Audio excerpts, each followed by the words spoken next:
Hey, what's up? It looks like we're getting ready to get started now, so let me bounce us over here. Oh, I think Hime has already started talking. Hold up. Hey, what is up? Oh, I should probably unmute myself. I'm here with... Oh, there you go. Hi. Hey, what's up?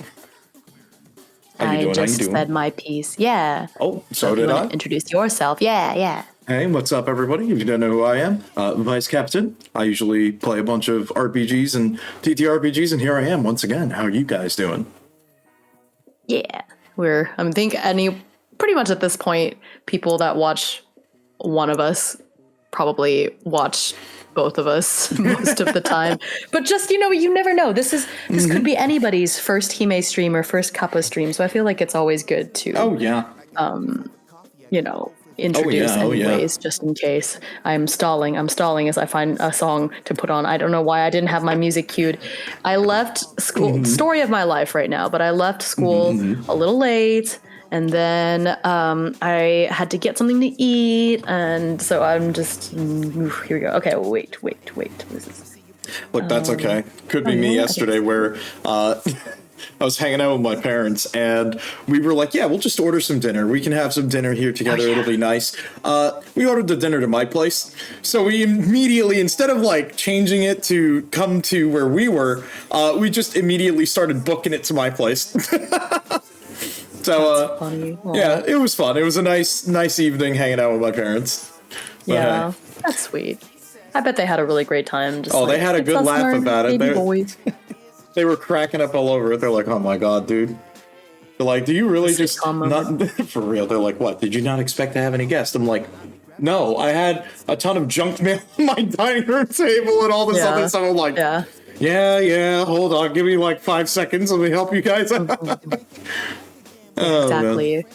So, but it sounds like you had a great time. That's about to be my weekend because my brother's coming to visit, so I'll be spending time with my family as well. But yeah, so this is Riftbreakers, but the beta for Choir of Flesh came out today, and hang on, sorry, there was a knock at the door. Oh, okay. Well, I think I'll be. Yeah, no problem. I got you. You can introduce it. I'll be right back. It's strange at this time of night. Let me make sure everything is okay. Yeah, no problem. So, Choir of Flesh this is sort of like a beta of another system that is coming out by Blackoath Entertainment. Again, if you don't know who they are, they're the guys behind Riftbreakers and, Riftbreakers 2E, obviously what we're playing now. So, you'll be seeing a little bit more of that. A little bit of a disclaimer, this does have mature content as, violence, etc., blah, blah, blah. But we'll talk a little bit about it. I may show a little bit of some of the very cool art once again that is in the book, which again, this is still like a beta. There's going to be more. Obviously, it's not a finished product, but we're going to at least take a little bit of a quick glance at it before we get into more Riftbreakers. So keep that in mind, okay? And as per usual, just even in the beta, I'm like, okay, this art, just with the concepts of this, pretty big, pretty cool. I will say, a little bit of viewer discretion if we do end up showing some of the art. It's body horror, so if that is not your thing, just we'll give a little bit of a warning, okay? Outside of that, though, and I'm back, so I'm gonna make that. Actually, I'm really glad that you said that, so I'm gonna make a note about that too. That there may be some, we are oh shoot. This chat box is on here twice. That happens. Who is this handsome fella on your left? Oh, on my left.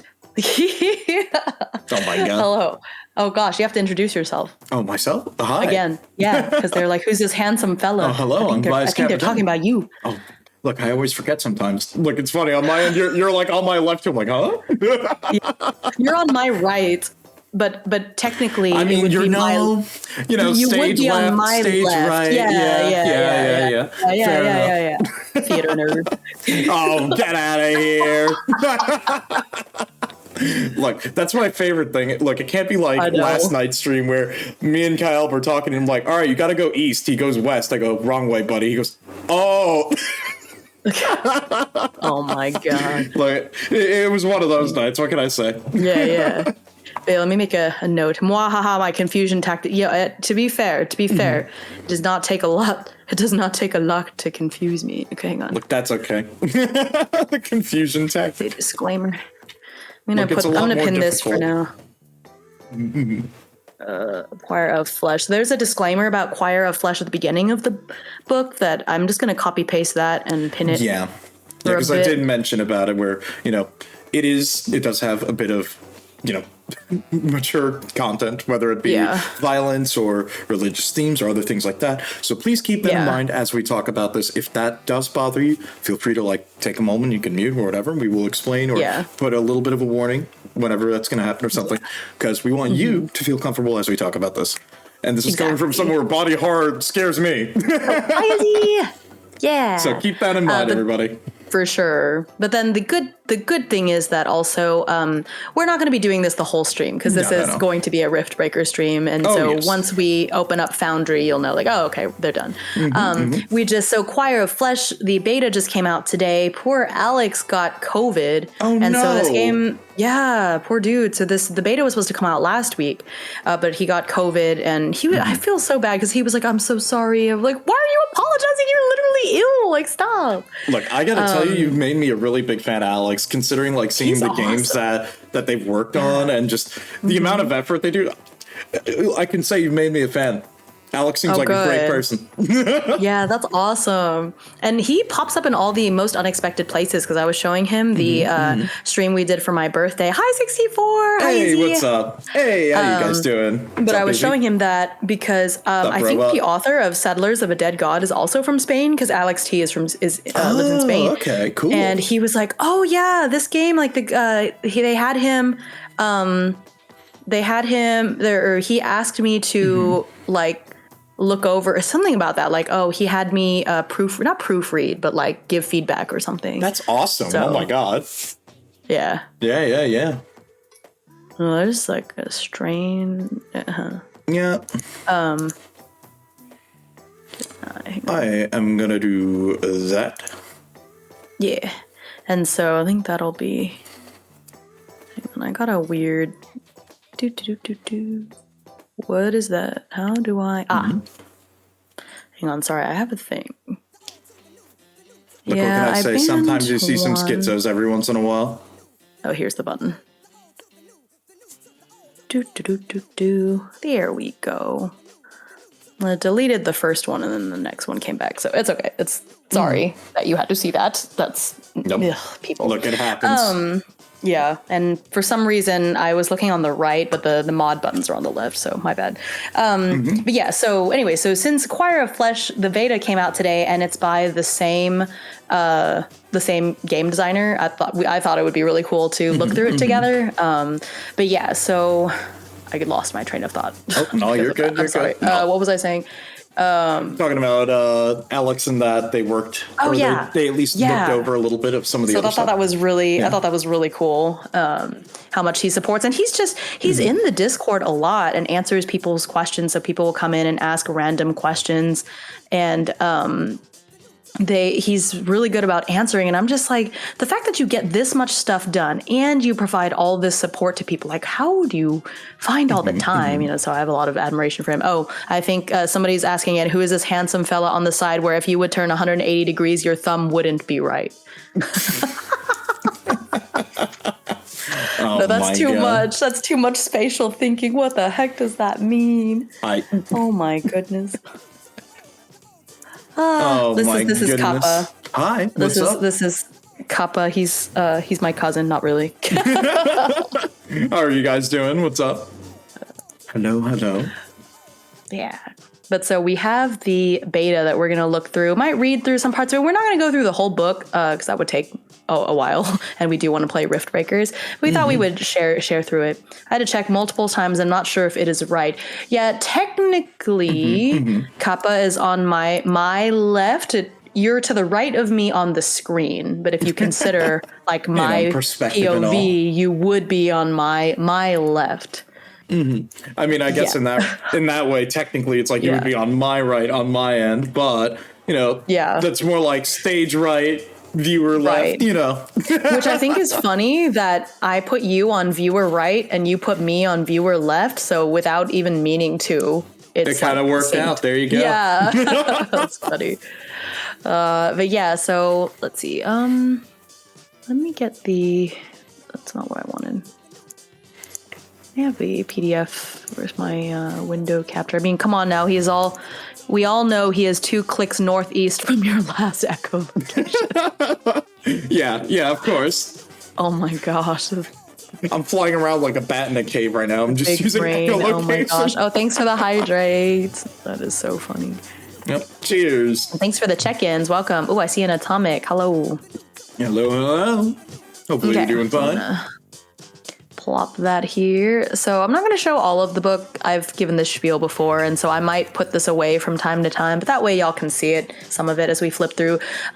So this is the beta. Not all the art is done. The writing is done, but obviously this is like the play test beta reading area, right? And so it's part of why I wanted to take a look at it. But the artwork, so first of all, I really love this logo. It's just fun. Yeah, you know what? I'm going to pull that up on my end here as well, because I do want to show that. Because I think it's okay to show the first, several pages. Yeah. But yeah, so as usual, designed and written by Alex T. Additional writing by Richard Kelly, which is very cool. And then the interior art. The art is so cool. Like, this is... Yeah, I'm gonna so cool. Bounce up to the first, because I got to show this off because this just looks really good. Are you showing the first page? Oh yeah, because it just looks awesome. Yeah, for sure. And then I'm gonna move a couple of my things because it's blocking.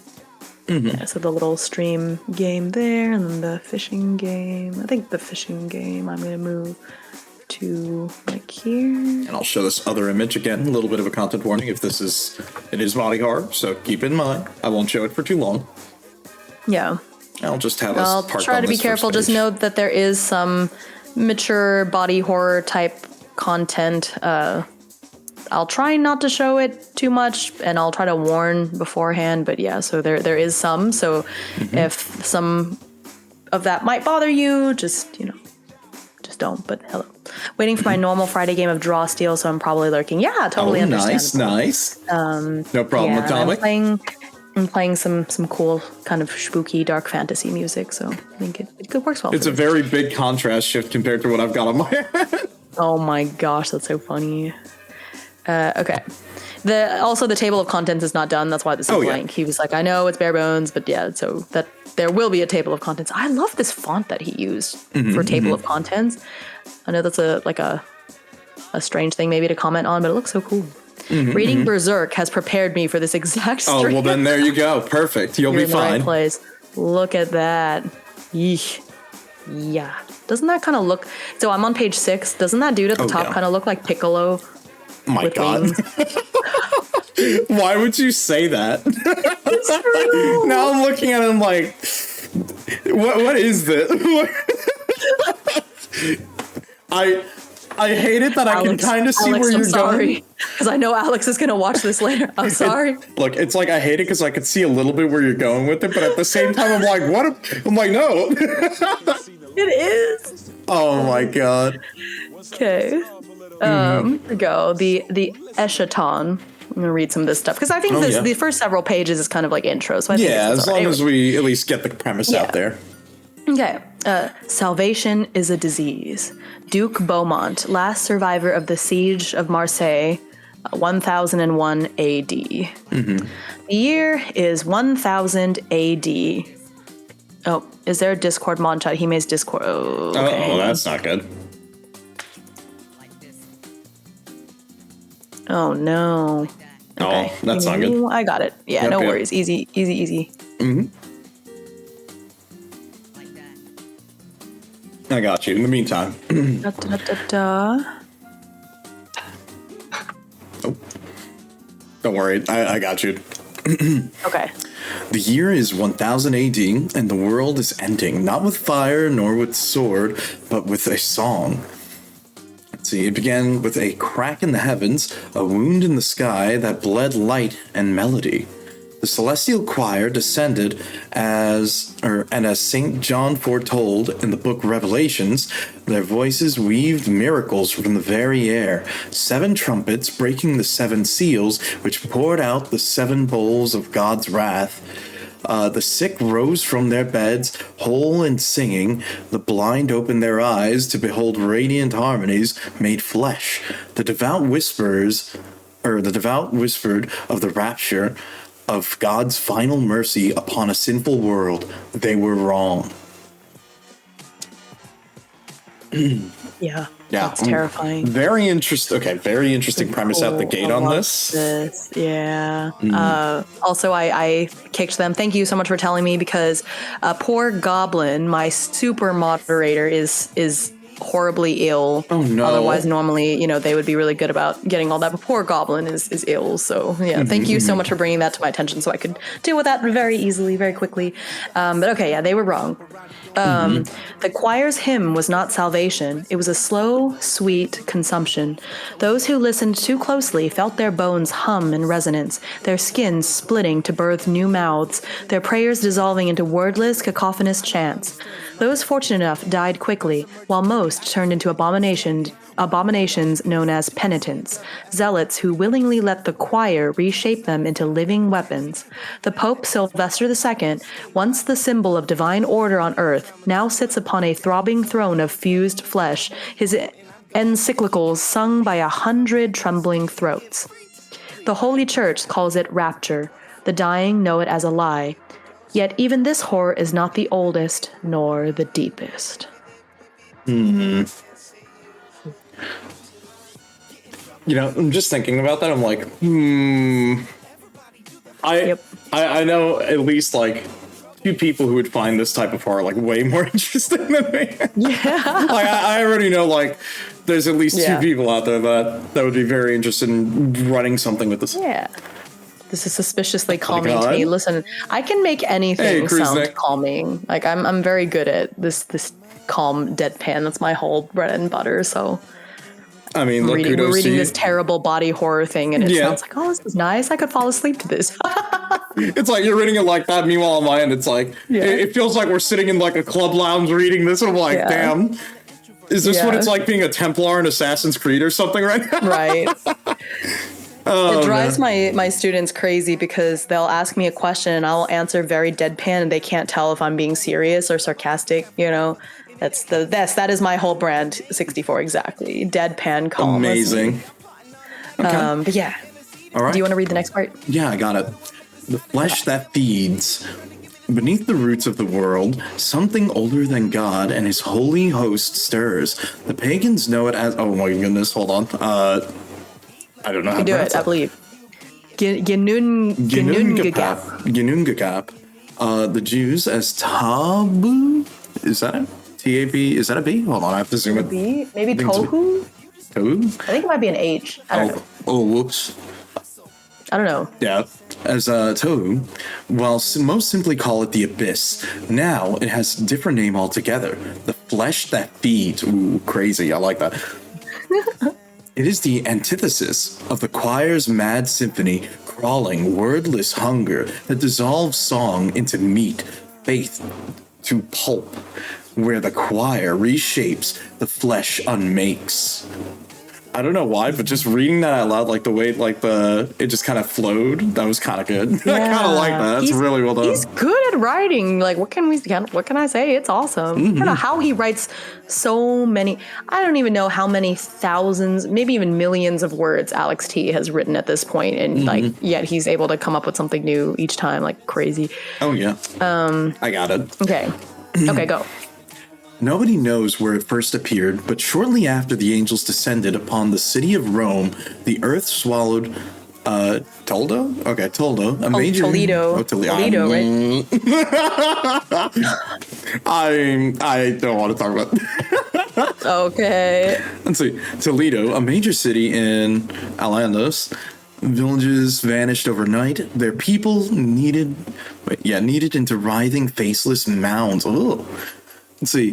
This was only the beginning, though soon after the whole Iberian Peninsula was gone and the unmade spread across all Europe. Forests petrified into grotesque sculptures of tendon and marrow, lakes turned to blood, the flesh has no voice, no mind, only a terrible, infinite wanting. Damn. Okay. Yep. Wow. Yep. It's literally, interesting. Very interesting premise out the gate. Okay. Yeah. Oh, and let me just read this last line. I bet I missed it. Sure. And caught between these twin apocalypses is what remains of mankind. Damn. Yep. We're almost done with this intro part. Yep. Because I don't think anyway. So, yeah. The unbroken humanity. Kids breaking riffs in here. We're not breaking riffs yet. For everyone, because we had several people that just came in. Oh, Goblin, I was talking about you. Hope you're feeling a little bit better. Yeah, Goblin, I hope you're feeling better. But yeah, we are. So the beta version of Choir of Flesh came out today, and that's the new Black Oath game that is being worked on. And since Riftbreakers is also a Black Oath game, I was like, Kappa, do you want to do a quick flip through this book together before we Riftbreak? And so, yeah, Beta Flesh. Yeah, exactly. Yeah. That's Toledo University in Atlantis vanished overnight is what I heard. No clue if that was what was actually said. Kicks open the door. Shout out to Europe. Gotta be my favorite grotesque place. Damn, that's crazy. Can't believe you would say such a thing. Last time I got some was Cabin Point Ned. Poor Ned. Oh, no. Poor Ned. Okay. The unbroken humanity. Some still cling to the choir's promise, letting their bodies warp into living instruments in the desperate hope that obedience might yet spare them. Others kneel before the flesh, carving out their own tongues to escape the hymn's tyranny, praying to a god that does not speak, only consumes. A final ragged few resist both, the unbroken. Only 1 in 100 manages to resist the pull of choir or flesh, but those who do are often alone, trying to survive just one more day. To make matters worse, some whisper of a third path, a last blasphemy, that the choir and the flesh are but 2 verses in a song no living thing was meant to hear, and that the final note has yet to fall. Ooh, spooky. I know, right? Yeah. Let's see. The War of the Millennium. Right.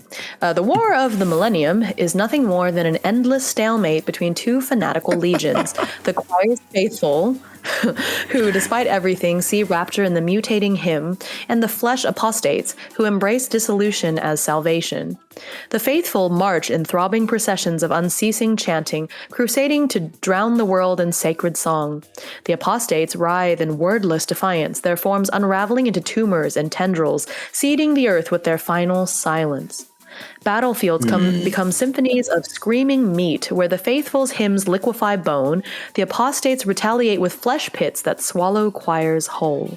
Neither side can truly win. The choir's song endlessly finds new soldiers, while the flesh digests its losses into fresh horrors. But the war grinds on, each atrocity a verse in an endless, dissonant psalm. Jeez. Yep. Oh my god. That's... Ooh. Yeah. So, Choir of Flesh. Doom was this deep. Right. Also, so Choir of Flesh. Oh, go ahead. What were you saying? Also, Cabin Point Ned definitely doesn't have medical insurance. Definitely not. Why do you think they were trying to give him to us? Yeah, right. They're like, you could take him off our hands. Right. Oh, man. Oh my gosh. No, just, ooh, wow. Just thinking about that, that's I don't know why. It's part of it is making me think of like, oh my goodness, it makes me think of your Nighthawk a little bit, where it's like the battlefield is just step 1. Yeah, there's Flesh Eater courts, so there's somebody else, another army that's even closer. But yeah, so Choir of Flesh is a tabletop role-playing game, of course, of cosmic horror, bodily corruption, and desperate faith set against the backdrop of a medieval apocalypse. Players will navigate a world where devotion is a death sentence and the earth itself hungers, trying to survive the terrifying creatures and hostile environment. The choir perverts the Christian sacraments. Communion turns to blood hymns. Confession forces you to sing your sins until your throat bleeds bleeds, and penance turns you into a mindless creature attempting to absolve itself. On the other hand, the flesh that feeds is the old world's revenge, a thing so ancient even God once feared it. Opposing the choir doesn't make the flesh humanity's salvation, though. It hungers, and it will devour everything and everyone. Everything must return to the origin. This is the end of days. Will you sing? Will you rot? Or will you silence the choir with your dying breath? Ooh, that goes hard. That's really good. That is so metal. That's why I've been so excited for this, because he put out a preview a little while ago on the Patreon that had like a little bit of this, and I was already like, yep, just take my money. Let's go. I'm so excited. I'm called the flesh that feeds when I enter the buffet. God damn it. The opposite of singing is meat. Oh my god. No. Yeah, exactly. I don't know, like I know that's not a pun, but it is pretty clever. I'm gonna give you fish anyways. I'm sorry, I got like Strange Journey on the brain from last night's stream. I'm like, so the flesh that is expanding to revert everything to origin. I appreciate the Hammerschmidt theory is coming full circle once again. I can't wait for the black hole to wipe out the earth. Right. Oh my god. That's so funny. Okay, so then it starts getting into, and I'm gonna hide this for a second. And it goes into, what is a TTRPG, what is an attribute, what is an NPC. I think we all know that stuff. One of my first PF1E characters used to fleshcraft capture enemies into monster. Oh gosh. And sell them. Were you playing like a necromancer character or something along those lines? Because that's very dubious activities for a regular wizard out there, just saying. Right, just a bit. Choir of Flesh primarily uses 6 different types of dice to determine results. So this is a little bit more D&D like, because there's D20, which is used for checks. So this is not a D100 system. It's a D20. It's like a D&D kind of D20 kind of system. I think because if I remember correctly, this game is based on Machine Gods rules. So since we've played Machine Gods, you should be like relatively familiar with it. But so this is not a D100 system. But yeah, the core themes: survival. You are alone in what's left of medieval Europe, ill-equipped and surrounded by unspeakable horrors. Actually, I'm going to zoom in and then I'll put this back on the screen. Ill-equipped and surrounded by unspeakable horrors. Your only chance at survival is to scavenge what you can, lay low, and become stronger. Eschatological? Is that how you say it? Or is it eschatological? I think you got it right. Yeah. Okay. Eschatological horror. The rapture happened, but it wasn't what the saints promised. Faith is a weapon, a curse, and a lie. Prayers might save you or stitch your lips shut.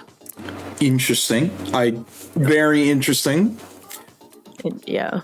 You want to read the other 3? Oh, yeah. I got you. Yeah. Body horror. Yep. Yeah. No, I could tell that from right away. Just really? Yeah. What a shock, right? Let's see. What? The flesh that feeds turns everything into muscle, blood, and sinew. Mutation is inevitable. Embrace it for power or fight it until you break.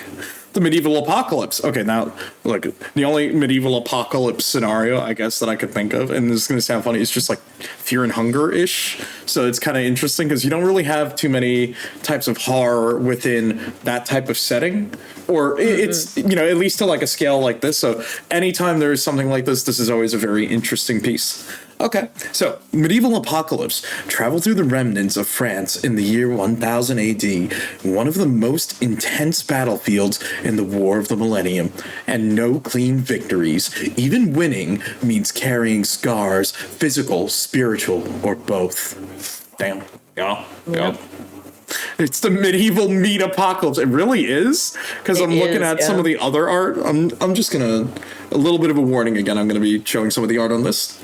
Careful, everybody. If again, body horror. If that's not your thing, a little heads up. Oh yeah. So I'm about to put it back on the screen too for a second, and so just a heads up that it is a little. Yep. Got some nasty. It's a bit nasty looking. Oh yeah.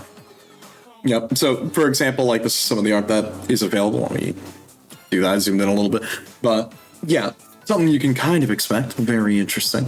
It's so cool looking though. No, that's one thing I got to say. Every time the art in these books that you've shown me that Alex has done, really good, really good. Whoever they're working with on that, fantastic. Yeah, he picks different artists for different projects depending. But like this artist, this goes really well with this theme. You know, like it looks so good. Oh yeah, no, I'm very impressed. Oh my god. That's scary.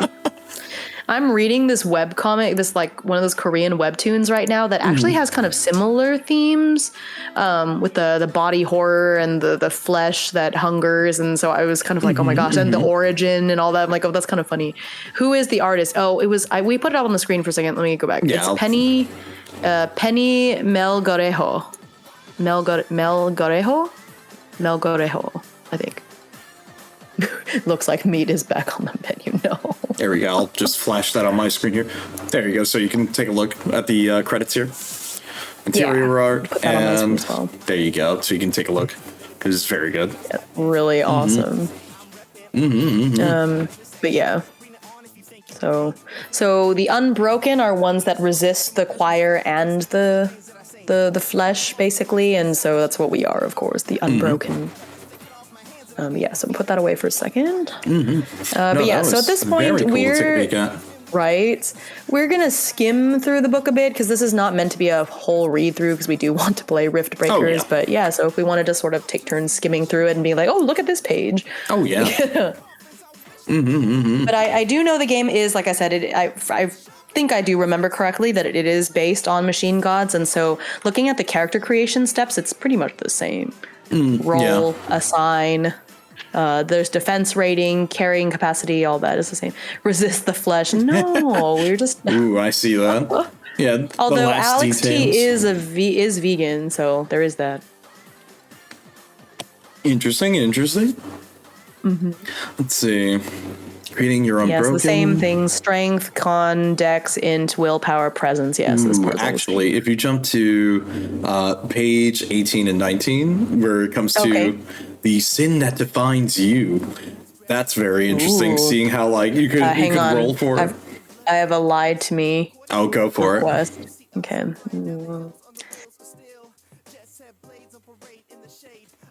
They're buffering. Did you know that really the flesh that feeds, it did say that it was from, actually no, I want to do a real lie, not something from the book, because hang on, I need to think on a second. All right. Okay. Did you know that scientifically shrimp is just a bug that lives in the water, right? And so if you think about it, shrimp meat, it should be exactly what bug meat tastes like, and that's fine, like that's whatever, right? But does that mean that a sea cucumber is going to taste the same as a land cucumber? I think it does. If you can find a striped sea cucumber and just take a bite out of it, it should taste the same as a cucumber of the land. Yep. Wow. Okay. You know what? I got a truth for you guys. It's very simple. A very simple fun fact about me is I actually have a sweet tooth and I really like sweets. Like my favorite things are obviously chocolate, but I do also really like marshmallows. I know. There you go. Very basic fact. Love that. Actually did not know that, so there you go. I learned something new. Does this mean that shrimp milk exists? No, we're not starting that again. No. Stop. Desist. How dare you make me read that? How dare you? Oh, there it is. Oh, there no, it is. Look what you did. Oh my god. I knew it. It was coming. There it is. Yep. Let's go. Before we look at page 18, I did want to look on page 14. There's some other characteristics, and there's a few that are like obvious, like initiative and carrying capacity. Did you notice the first characteristic for PCs in this game is anguish? Oh no, I did not see that actually. Anguish. Interesting. Okay. Anguish measures the crushing weight of despair and stress. Bro, we have our sanity meter. Let's go. All right. Each encounter with the choir's maddening hymns of the flesh's wordless hunger gnaws at your sanity, slowly building up until it all comes tumbling down on you. Wow. Wow, yeah, that's... Ooh, I think that's actually a really cool mechanic, actually. That is cool. I think that could be really fun if you're running like a more horror-themed campaign, like not even just within the system. I'm just thinking like, damn, that's a good idea. Right. And then there's another one to track, humanity. Ooh. Humanity measures how much of your mind, body, and soul remain uncorrupted by the choir's hymns or the flesh's hunger. It starts at 20, which is fully human, and degrades to 0, fully lost. Ooh. That kind of reminds me a little bit of like Vampire the Masquerade, when you have your humanity points and you need to maintain it, or else the beast takes over and you just kind of lash out and start trying to eat people and stuff like that. So very interesting. Yeah. Mm-hmm. Although I'm imagining this is like you wake up one day and it's like I'm suddenly now just a pile of flesh. It's like, oh no. Yeah. What has happened? Okay, the feats. I think these are all pretty straightforward. The drawbacks. So similar so Machine Gods had this too with feats and the drawbacks. Skills. These are also relatively standard. I like disease resistance being one of the constitution ones. Yeah, it should be considering. Tolerance. Oh my god, the art. Oh god, the art too. Like underneath, like some of these like skills, where it's like the setting a sin around that defines them. you. I see it now. Oh yeah. Ooh, self-reflection. It's like a willpower skill.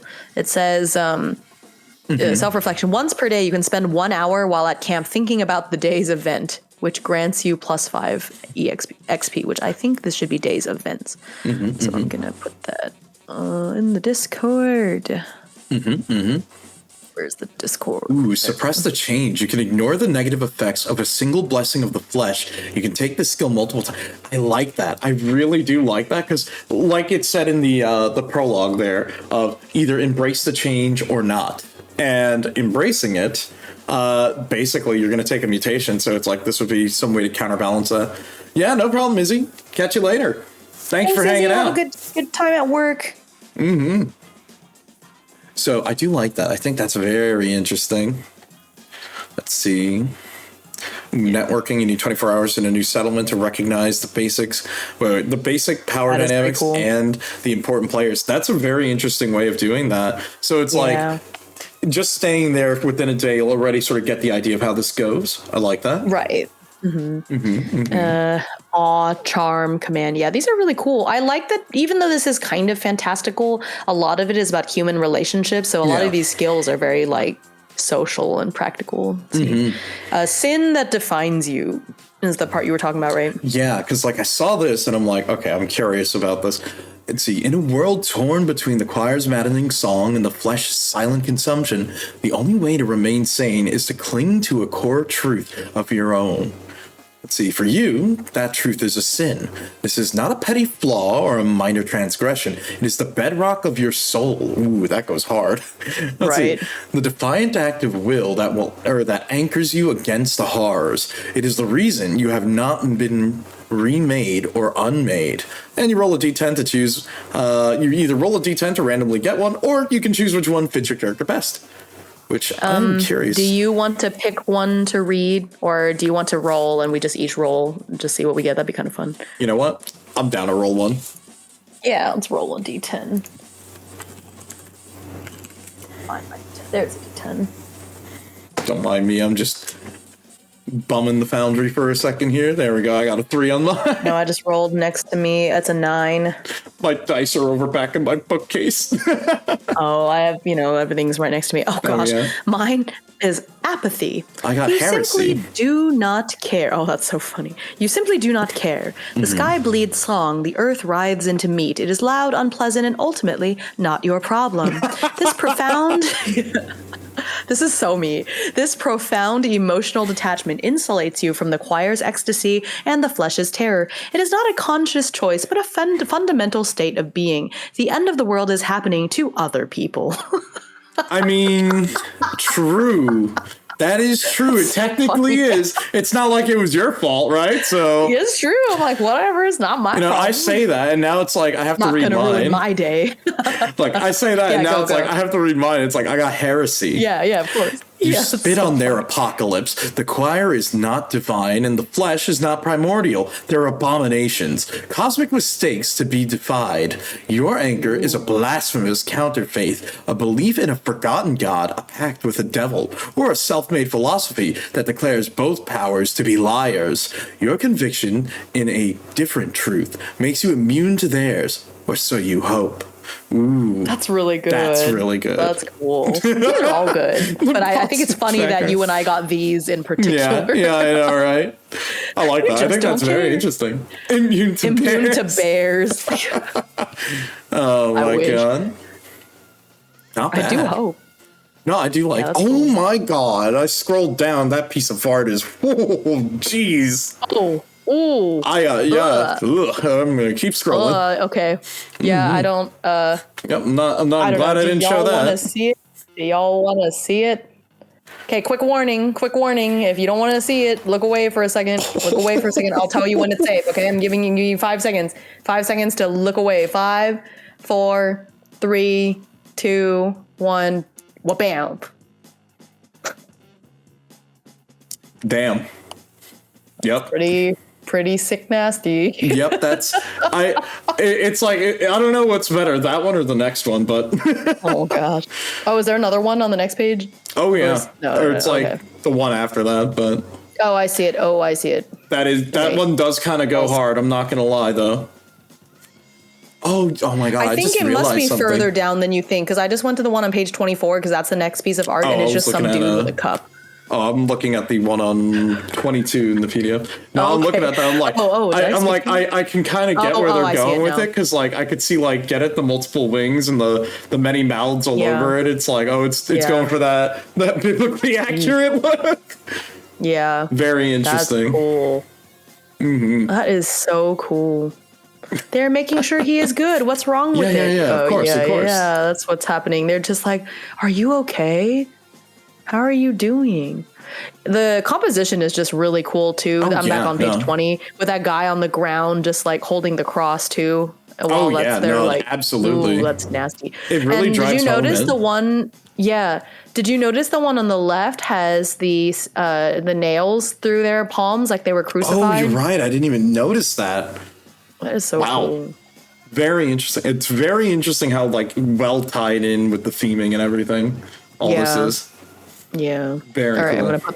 I'm putting it away. So if you were looking away and scared to look, it's gone. No. There you go. I'm done jump scaring everyone. Yeah. Ooh, a shard of the old world. Okay, so it's like a memory of a keepsake of when the world was not so nasty. I see. Yeah. Your whisper of doom. Hope is a dangerous poison in the year 1000, but a whisper of it is all you have.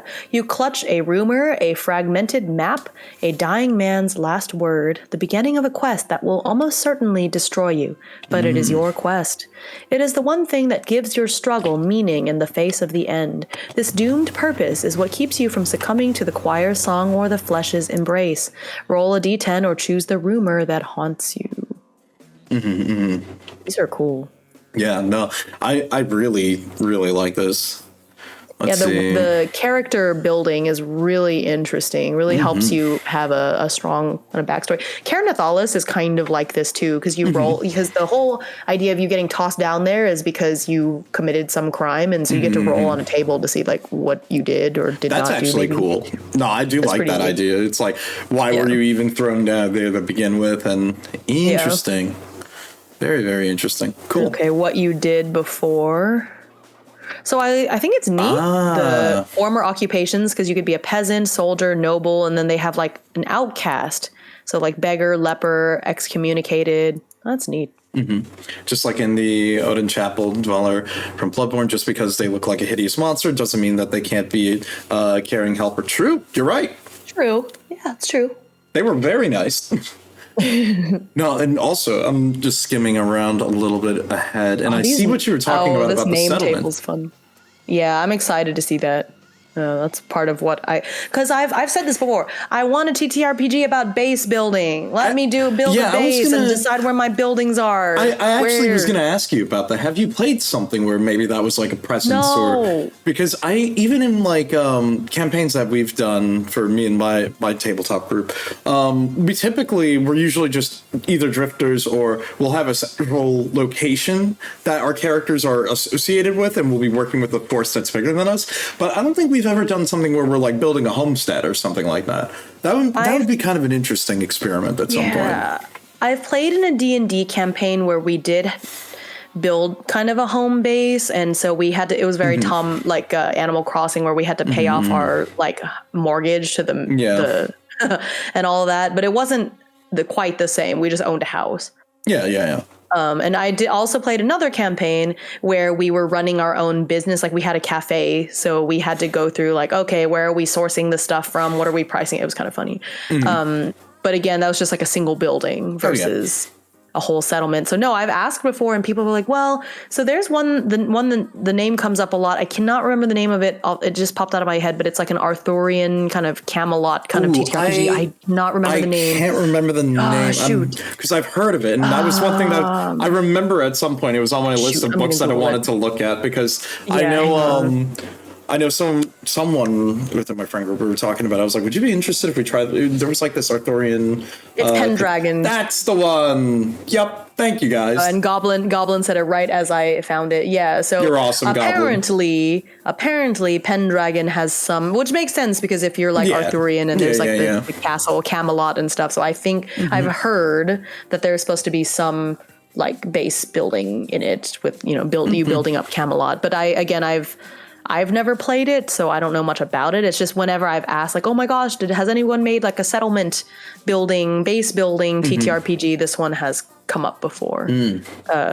They're like, oh, you kind of do that in Pendragon. So anyway, so that's so when Alex said that there was like a settlement building kind of mechanic in this game, that's part of. I mean, let's be real. I really love pretty much anything that Alex has. Every Blackoath game I've played, I've loved. Some a little bit more than others, but I've liked them all. So I was like, okay, you make game, I buy game. That's it. But I was very much like drawn to the settlement idea. I have this war game campaign set in a post-apocalyptic setting where part of the rewards were materials to add to your stronghold. Oh, okay, yeah, that's interesting. Really cool. Okay, I've seen a like a third party type supplement to D&D, which you can play it. It's systems agnostic as well, but they made a 5e version. It's called Cottages and Cerberus, which is like them trying to combine Monster Hunter type stuff with D&D. So you go out and hunt monsters. Yeah.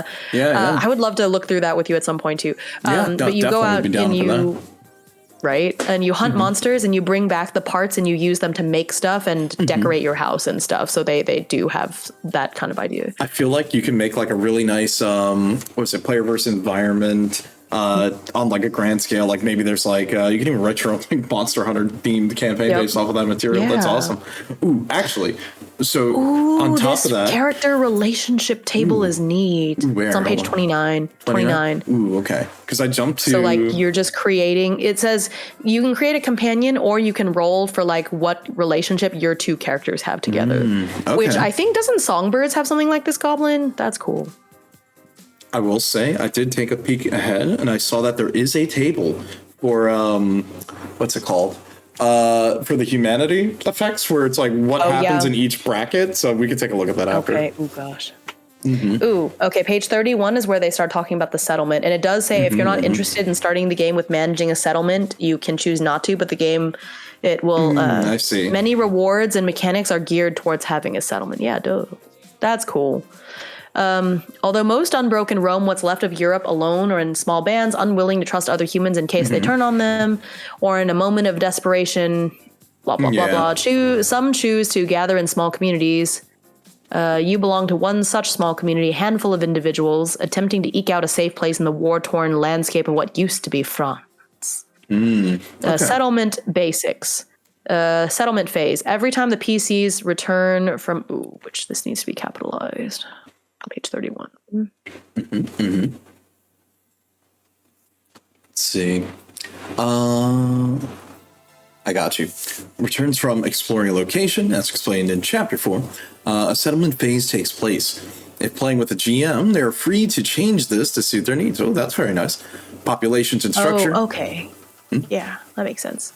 So, like, you go and explore, and then you come back. There's like a settlement. Okay. Yeah. So think of it as like this is going to sound silly. End phase. You know what I mean? Where you sort of resolve any additional effects, and then gotcha. Yeah. Okay, makes sense. Let's see. Population and structures. Your settlement scale, farmstead, commune, borough, hamlet, village, town, depends on population and number of structures. Interesting. Okay, so I see the more you build it up, the bigger it'll get, et cetera, et cetera. Yeah, which makes sense. Oh, this is exactly what I want. This makes me so happy. Okay, yes. Let's see. Yes. Oh, okay. Let's see. All new settlements start with farmsteads. Let's see, with a large shack built. Resources. Yeah, because it's just a couple of characters sharing like a big house, right? Yeah. Oh no! Gather resources. Oh no! Oh yeah. We can roll better than that. Oh no! Oh yeah! Oh god! I'm terrified for what's to come. It's This is giving Settlers of Catan. Love it. Oh my god! Hamlet Village Town is my favorite settlement. HVT. That's fun. Yeah, so you gather food, water, wood, stone, metal, treasure, exotics. Yeah, it's very Catan. I love it. Yeah, no problem, Wobbly. Have a good one. Sleep well. I kind of hope you don't dream about flesh, unless that's what you want. I guess that's you do you. That's a strange thing to choose, but you know what? I'll let you have that one. Yeah. Okay. Let's see. Settlement defense rating. Yeah. Okay, that makes sense. Yeah. Let's see. That represents how capable the citizens are at defending it. See how sturdy it is, and otherwise, other factions and scavenger groups will occasionally poke at your defenses, seeing how much of a resistance your town will put up against an invasion. That's interesting. I'm curious. Actually, I was going to say I'm curious if there's a table. I don't even need to ask that question. I know there's probably like 3 tables. I'm sure. Because I'm like, I was wondering. I was like, I wonder what type of events you could get with your settlement on this. Yeah. I'm sure there's a table. Oh, there absolutely. But it's the same way the characters have a defense rating, and so it makes sense that the settlement should have one too. Yeah. Okay, then it explains. Okay, the settlement phase. This is very board gamey. Oh, this makes me so happy. So if you have less than 11 people, it's a farmstead. Oh, I will make sure to include both of you in them. Do with this information. Thanks, I guess. Look, I will say, if you go to the next page, if you like board game ruling, both of us are in it. I call not flesh. I'll be the choir. You can be the flesh. I want that. Amazing. I'll sing demonic songs. I'm a bird. It works. You know what? Fair enough. You're right. You're okay. Anyway, so they have this little. You know what? Okay, I'll show it. It's just a little table. Yeah, it's cool. It's okay. I'm just here showing some of this info. Because it is a little bit wordy, and it's a little nice to have some so everyone can read along. So it just shows the number of the population and structures you're supposed to have. It's pretty neat. So less than 11, it's less than or equal to 11 is a farmstead. Once you have 12 people, it's a commune. It's that 12th person that's important. Oh, God. No, I don't want to become the pianist. What the heck is a thorp? I don't know. No, I don't want to become the pianist from Project Moon. Don't do that to me. I'm gonna need you to fix the way you say that word. What? I'm gonna need you to fix the way. The pianist. Yeah, thank you. Okay, because you were saying it. Yeah. In a.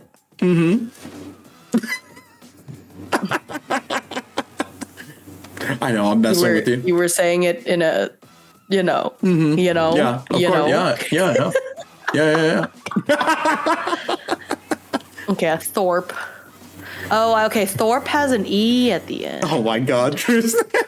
Oh, well, no. Wiki says it doesn't have to have an E. Okay, it's a Middle English word for a hamlet or a small village. Okay, I see. It appears in some... Oh, they are apparently in D&D. Thorps in Dungeons & Dragons are defined as having between 20 to 80 inhabitants, while Pathfinder defines them as having 20 or fewer. That's interesting. Okay, fair enough. Which is the truth? Which is the truth? I feel like the real answer would lie somewhere on a Wikipedia page at that point. I was reading I was reading off the Wikipedia page. HVT is fine without a definition. Oh my god. Thank you, Atomic. I'm glad you love it. Appreciate. But yeah, that's really neat. Then you have a village, hamlet, village, town. Makes sense. We can never turn it into a metropolis? What if we have more than 1,000? Come on. Look, if we did, I feel like then we would be like primary target number one, but you know. You know what? That's true. But yeah, so they go on, they have all these other tables for housing, food, and water. This makes me so happy. This is exactly what I wanted in a game. I'm very impressed. You wrapped it in all this body horror, but you know what? It's all right, because this is so cool. Just add Superman. Oh, guess what? Guess what? There, did you get to page 34? Guess what's on page 34? Let me see. Oh my. Oh, there it is. Okay. I was very curious what we were going to see here. It's settlement events. I do like that. I do like that there's such a wide variety of these. Yeah. This would be a really fun to do as like a third party, like make more settlement events tables. That would be really cool. What are the rules on page 34? I see what you did there. Oh man! Oh, you beat me to it. I was just about to type that. Yeah. Oh my gosh. Ooh, I just realized I don't have water. So if you want to keep going with them, I'm just gonna go get some water. Just let me know which page you're on when I get back. Yeah, I'll be right back. No problem. Let me bounce here for a second while I jump to another page in here, because there was another page that I spotted that I wanted to take a look at, and that would be where is it? Oh my goodness! I was just looking at it. Oh God! Ooh, some of these art's crazy. Ooh. Very nice. Well done stuff as well. There we go. I am going to jump us to page 42, and I'm going to bounce us back on my end here so people can see that in the meantime, where it's just talking about the rulings with humanity. And let's see, humanity measures how much of your mind, body, and soul remain uncorrupted by the choir's hymns or the flesh's hunger. You start at 20, which is full humanity, degrade to 0, and you become not good. And we're going to talk about that because this is very interesting because, let's see, several circumstances that can cause loss of humanity. Obviously, blessing of flesh, you roll a d4, you see what blessing you get, as well as how much humanity you lose. Witnessing the horror, or committing true horror, seeing a loved one merge with the flesh or execute an innocence. So basically, any sort of traumatic event would also reduce your humanity by 1. So that's one thing to keep in mind. Let's see, effects of low humanity. At certain humanity thresholds, you will suffer consequence as shown on the humanity table, which we're going to take a look at, and I will talk about it because it is very interesting. And let's see. Ooh, okay. One thing here. Regaining humanity. Fortunately, there are ways to reclaim some of your lost humanity. Refusing the choir/flesh grants 1 humanity once per session. Sacred relics. Finding untouched pre-apocalypse items give 1d4 of humanity. And human connection. Protecting someone grants you 1 humanity if it costs you. Yeah, okay. So, the interesting thing that I did see was the short table that was on page 44, which actually talks about the low effects, or like the effects of having low humanity, which are very interesting. So it's like, okay, so our cap is 20. So first bracket, 15 to 20. If you have nothing, then, or if you're still within that range, then there's none. You suffer nightmares, but no negative penalties, which is good. From 10 to 14, -1 to social checks. The choir's song soothes you. The creatures of the flesh don't look so abhorrent to you. Okay. Let's see, from 5 to 9, a -2 to your social checks. You avoid humans as they remind you of what you lost.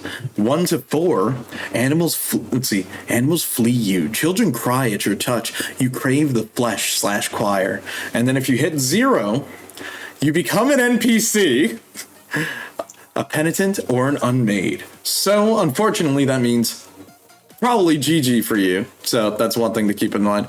But that's interesting. And then there's also like other things like the anguish, which is, again, the score that we talked about earlier. And it looks very complicated, but also very interesting. Because they're sort of talking about the different things that sort of affect it, either bouncing it up or down, as well as like other things involving it. Not bad. Not bad at all. Let's see. This kind of reminds you of a more meaty Kingdom Death monster. I mean, you could end up becoming the monster, that's for sure. Also, hold on one second. What the hell is this song? Okay, it's kind of good, but I'm gonna switch tracks on my end here. Actually, you know what? No, we'll let it go. We'll let it ride. Oh, man. But, yeah, that's not bad. Overall, kind of impressed for, like, an early impression on that. I'll probably take a look at this more on my end on the side, because it is pretty cool. You know what? Let me bounce back to here for a sec. Somebody took my glasses while I was gone. No. That's rude. How could you? Atomic. Oh, no. We were just talking about some of the humanity effects. Like, if you go to page 42, I'll bounce it back on my end here. I love that that's on page 4. Ooh. Hang on, I'm going to show this art on page 36 really quick. Okay. Oh, yeah. It's got some body horror. So I'm going to give you a 5-second countdown. So look away if you don't want to see it. 5, 4, 3, 2, 1. Look at that. That's so neat. Like, it's gross, but in a cool way. Oh, yeah. Look at all those mouths and stuff. Mm-hmm. This mouth over here in the lower right-hand corner kind of looks like somebody stuck an ice cream spoon into it.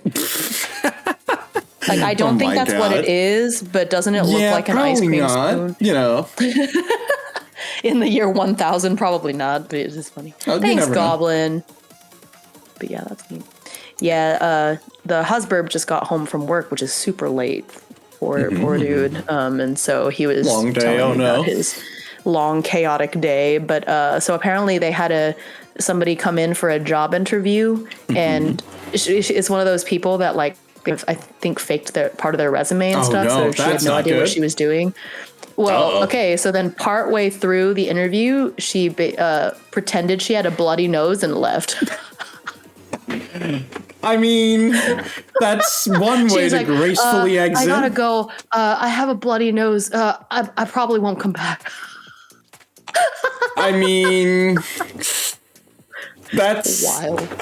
Yep.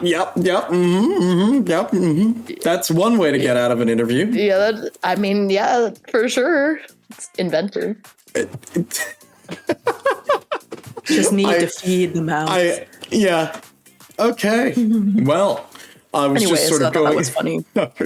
Anyway, page 42. Yep. On page 42, I was just talking about this with everyone, going over the humanity mechanic in more depth there, which is really cool. And I thought it was really interesting because not only do you have ways of losing humanity, of course, but you have ways of getting it back by, committing acts that are acts of defiance, working with other humans, or even just finding relics. But what was more interesting was that table at the top of 43, talking about the effects of low humanity. And I want you to take a look at how severe that was. I sort of read it out already with everyone, but I want you to take a peek at that too, because I just want to kind of hear your reaction on this. Yeah. Because I'm curious. Really quick. Before we do that, I just saw something on page 41 that I'm very concerned about as somebody with bad luck. I'm going to put it on the screen. Oh, boy. Now I got to see. Burden modifiers. Oh, no. Oh, no. Oh, no. I don't need more things lowering my rolls. Let me live. Oh, God. Oh, boy. Oh, no. Oh, gosh. Yep. All right. Anyway, so I'm gonna go and scroll down to your thing, but that's funny. I was just I just saw burden modifier and was like, oh, okay. Humanity, acts of defiance, sacred relics, human connection. Okay, yeah, it makes sense. Blessing of the flesh, or witnessing or committing true horrors. Sometimes you have to be the one who creates the horror. That makes sense. Effects of low humanity. The burden modifier. Yeah. So, you know what this reminds me of? Oh, yeah, because you've never played solo games. So you've never played 1000-Year-Old Vampire. No. Oh, my gosh. Ooh, that would be a really... the bucket list. See, I have a TTRPG bucket list, and then I have I want to play this game with Kappa bucket list that's separate. But like, I really want you to play 1,000-Year-Old Vampire because you would. Okay. Anyways, this reminds me of 1,000-Year-Old Vampires. Look, I don't want to spoil it. I don't want to spoil it. Okay. Look, it's all right. We got to put to the list. Look, I've got a whole. We can do it in October. We can do it in October. You're right. We can. We can. Look, I got to get you in on one of my other games too. It'll be fun. Yeah. But yeah, so these effects of like, it starts affecting your social checks and then children cry at your touch. There's a similar thing that happens in 1,000-Year-Old Vampire as you become more and more like, okay. I don't know how to describe it, like monstrous, I guess. Yeah, so it makes me think of like you're me. becoming a Nosferatu or something like that. It makes me think of. Interesting. That's one of the effects. So that doesn't always happen, but that's one of the things that happen. Finally, something that fits Kappa's age. I can't. My music paused there.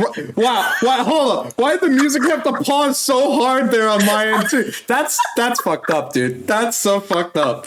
I can't believe it. You know what? Hold on. Wheezy. Hold on. You know what? You I can't right now. I paused the music too for that. Hold on. You know what? You're special. You're gonna get one extra one just for that. I stunned.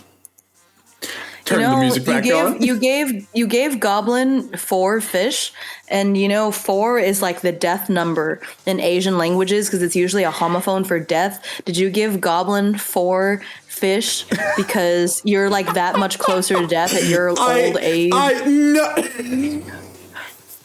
I can't believe you. It's been a fun stream, guys. I'm old. To be fair, to be clear, in case people don't know that we're making a funny, I am in fact like half a decade older than Kappa. Ouch. I always make fun of you for being old. I'm like older than you by a lot. It's okay. Everyone seems to hit me with that one. Yeah. It's funny. Give him 3 more fish so Goblin can be the luckiest Gobbo. It's true. True. Also, what's up, Hawkins? How you doing, man? Mr. Schaff, when you said vice versa, was that an intentional pun? God damn it. I'm going to give you fish That's anyway. pretty good. Man, that's what your radio talk show would be called, vice versa. God damn it. It's so good. Thank you. I'll be here all week. Yeah, right? Anguish. Oh, yeah, back to Anguish, because we were like, oh my gosh. Yeah, because I only briefly touched on this. I was like, let me wait. So I just skimmed it briefly, but I am curious. Anguish is the measure of your soul's... Okay, and let me read this dramatically for everyone. Okay. Anguish is the measure of your soul's slow erosion. It is... I can't read this dramatically over the fishing sound effects. Look, and then there's a horsey, like, here. No, because it's still going to be on my stream with, like, Pokemon sounds in the back. Okay, I'm going to try again.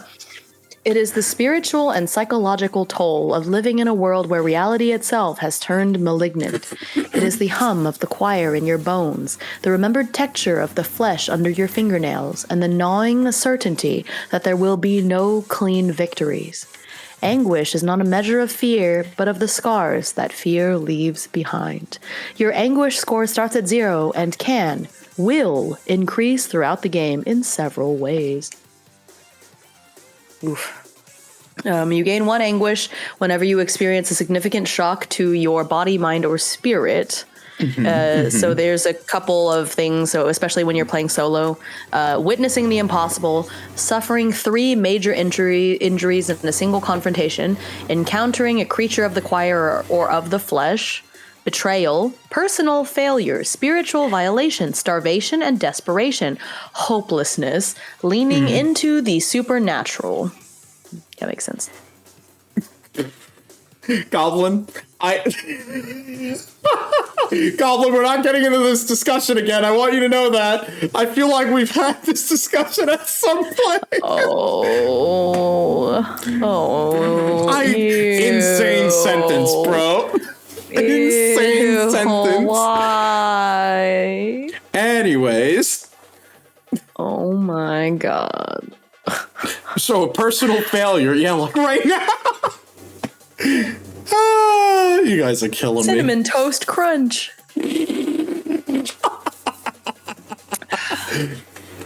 They wrote some freaky stuff in those old books. It was really funny, but at the same time, it's like, I don't want to know what nerd really had to sit down and pen that to paper, because it's they were like, this is it. It's like your thinly veiled fetish is kind of coming out there. Maybe you should reel that one back.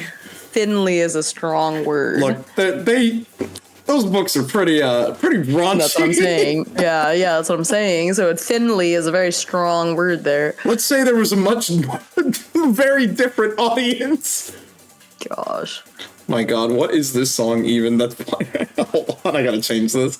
Oh my God. Hold on, you know what? Let me get something a little bit better for this. There we go. We'll go with this. Oh God. I can't. Wait. Oh, yeah. I did remember hearing someone ask that question, and the answer was yes. And it's like, please don't elaborate further. Yeah, please don't elaborate. It's like, I didn't need to know that part, but you know what? Thanks, I guess. Right. Oh my goodness. Anyways. So, personal failure. Your actions led directly to the death of an innocent or another player character. Yeah, that'd be pretty bad, I'd say. Let's see. The one for hopelessness is sad. Ooh. You learn a terrible truth that makes your quest seem futile or proves a past victory was meaningless. Ooh. Interesting. Yeah. Leaning into the supernatural, you either pray or gain a blessing of flesh. Yeah, it's like if you give in, you know. Anguish check. Roll a d20. Compare the result to your new total anguish score. If the d20 is less than or equal to your anguish score, your will breaks.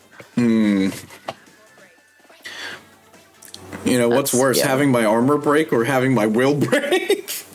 Oh, no. Well, no, because wait. So if your d20 roll is less than or equal to your anguish score, but doesn't that mean that you're...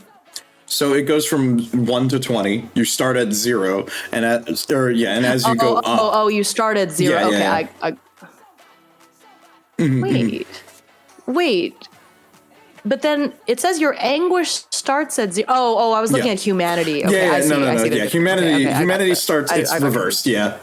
Also, Hime, I like where you put Vice. Yeah, he's on a stack of books, right? Very fitting. Yeah. I don't know if you've peeked at my stream to see, but I did take a peek. It's basically great. On a little pile. Yeah, it's cute. Look, hold up. I got to get the bird's nest and drag it over here.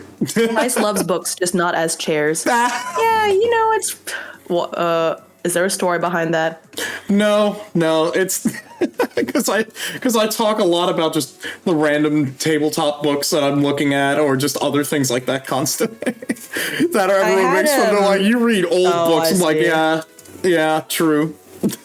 I played in this one campaign where it was like not exactly Spelljammers, but we were like space pirates kind of. And my character was the navigator, and her whole thing is she has like this obsession with reading more books to gain knowledge. So she doesn't read for enjoyment. She just wants to know more things. So her room, which is like the navigation room, it doesn't have any furniture in it because she wanted more space for books. So there's not even shelves. It's just piles and piles of books. And she lays out books, and she'll sleep on top of the books or sit on top of the books. So the books in stacks become furniture. I see. There we go. We brought the bird's nest back. There you go. Yeah. Oh, thank you for the nest. You have a book nest. Works out. True. Yeah. Okay. So the higher your anguish, the more likely you are to shatter. Losing anguish, defying your doom. When you directly confront and overcome the source of an acquired phobia, you reduce your anguish by 1 and remove that phobia permanently. That's really cool. It's funny. That kind of reminds me a little bit of like Darkest Dungeon. With how like the sort of negative effects like that, like phobias, will stack up on your character, and sometimes as you were exploring that game, things would sort of take over. Like kleptomaniac, you'll feel the urge to, no matter what, even if you were trying to ignore picking up something or looting something, your character would go to grab it. So seeing that in a tabletop setting is cool, because not only is beating it good, it also removes it, and it's also reducing something that is detrimental to you. So very cool. Makes sense. Yeah, that's awesome. Okay. Oh, I see a whole table about breakdowns. Yep. Combat is the same as what we did before. It's pretty much the same as in Machine Gods. There's a grid and terrain features, but there's some weird ones because of the nature of the setting, which is interesting. Yeah, very true. Soul Echoes, Grasp. This is very Warhammer Age of Sigmar. Literally, our battle maps have the Grasping Tendrils is one of our battle map things too. Really? That's so funny. Yeah. Machine Gods, praise the Omnissiah. Yep. Machine Gods. Deployment, line of sight. Yep. Okay. I like that there's pictures for the cones and stuff, because they did that in Draconim and I really liked it. And so I like that this is here. It's on page 49. It just shows you, like, okay, this is what the effects are. That's neat. I do like that. That is very good. Cover and line of sight. Yeah, this is very Warhammer. I love it. Oh, boy. Yeah, no, you're right. It's interesting. This is like a weird sort of mix between the two systems. I love it. Actually, between like a regular D20 system and then like there are mechanics from Warhammer. Yeah, injuries and consequences. Oh God, I don't know. Not the injury tracker. I was about to. Yeah, I'm on the same thing. I was like, oh my gosh, like, the injury. No. Okay, I'm gonna put this on because this also reminds me of Draconim with the injury tracker instead of health. Except. So in Draconim, there's 3 levels. It's like light injury, major injury, fatal injury, I think. And they level up. So if you fill up on the minor injuries, you erase them and add 1 to the next level, you know? And then if all of your fatal injuries stack up, you die. Okay. Bludgeoning. Oh, gosh. There's different injury. Bludgeoning injury, corrosive injury, divine injury. I don't want to. Payload days. Look, I don't want to think about divine injury because considering what's divine in this setting is terrifying. Oh, it's bad. Celestial surge. Oh gosh. Piercing injury. What is a primordial injury, dude? It's probably got to do with flesh. Reality fracture. The attacker temporarily bends the fabric of reality, creating a shimmering portal. As a free action, they can choose to step through it to any location in the combat grid, closing immediately after. Oh my God. Chaos brand. Mysterious eldritch symbols appear on the attacker's skin, granting them advantage for D4 rounds on all weapon checks. Oh gosh. Interesting. That's cool.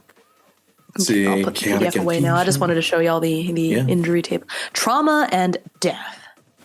You have a trauma track. Oh, actually, my God. Come to think of it, Alex said, let me find it because it was funny. Alex said, he said, tell me about, do you think trauma is too, what did he say? It was actually really funny. Where is it? In your game, blah, blah, blah, blah, blah. Where is it? Dang it. Maybe it was in the... I see the consequences of the trauma on the table here. That's very brutal. Oh, yeah. Oh, he said, oh, shoot. I suspect I'm going to have to increase the amount of trauma that's recovered via resting. It might be too deadly right now. Yeah, because like I'm looking at this and it's like this could get a little bit excessive.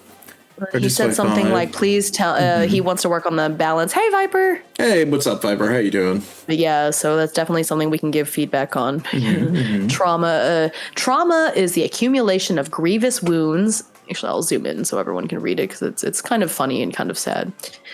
Grievous wounds that your body has endured. It represents chronic pain, shattered nerves, and the psychological weight of being pushed to the brink of death time and again.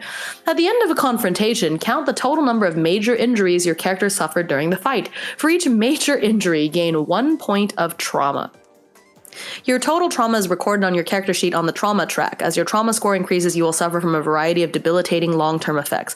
Now, Across 1,000 Dead Worlds also has a trauma track, and as your trauma increases, you get these like very terrible psychological effects that drag you down. So that's fun. Interesting. If and when you play that game, it's got some really cool mechanics. Trust me, it's on the list. I think I'm not going to promise it yet. But I will say I am thinking about maybe doing a stream of trying to set myself up to do a solo run of that. But we'll see. I'm going to have to figure this out. We're going to figure it out. Would love to see it. Feel free to ask whatever questions. I've played it solo and DM'd it for a group before. So, or who knows? Maybe I will DM it. I don't know. I got to figure it out. Right now, I'm just kind of in the process of like to DM. Of reading it to like understand it a bit better, and then like then from there, I kind of want to see how to set it up. Yeah, makes sense. And that's true. I just played it solo first, and then it made it make sense to DM after. Yeah, because I'm like I do like the ideas in it, and it's just. I just feel like I need to like do like a thorough sit down and read through before I want to say I want to dedicate it, because I do want to try to set up something at some point where maybe I'll try to do like a solo RPG, but we'll see. You heard it here, it's folks. On the list. It's on the list. Okay. No, it has to happen. The promise. You said it. It's on the list. I'll figure it out. There's a lot of things. Like, look, I know I still want to run either that 5e campaign that we made forever ago on stream, or I might just convert it into a Pathfinder campaign, because I do want to run a Pathfinder 1e at some point with everyone, because that could be fun. But also, I'm just taking a look at the trauma consequences table. Jeez, man. Oh yeah, it's bad. It's pretty brutal. Not gonna lie. I'm on page 60. Supernatural, the power of prayer. Oh gosh, it's been an hour and a half. Cute background. Thank you. Yeah, we're in a magic shop. We might want to skim faster. Oh yeah. I know. We've been the power of prayer. In a world where such vast powers exist, it is difficult to avoid succumbing to the temptation that a quick prayer offers. A few whispered words and that leg you just lost appears good as new, or your dead friend comes back to life. Of course, the bigger the effect of a prayer upon the world, the heavier the price you must pay for it. All characters in Choir of Flesh have access to prayers. They simply take one standard action and immediately take place. Unfortunately, most of the time, something else will happen as well. The choir's gifts are never clean. They are transactions of faith that erode the soul and warp the flesh, pulling the user ever closer to its maddening symphony. When using a prayer, make a roll on the choir's price table. Every prayer belongs to a different category. Actually, I'm going to go ahead and put this on the screen now that I think about it. It might be easier to see. Every prayer belongs to a different category, which determines how much you must add to your roll on the choir's price table. Minor canticles, standard psalms, major hymns, apocalyptic anthems. That sounds so cool. To a plus 50 on that. Dude, it's like this. Jeez. I'm just imagining, like, you could...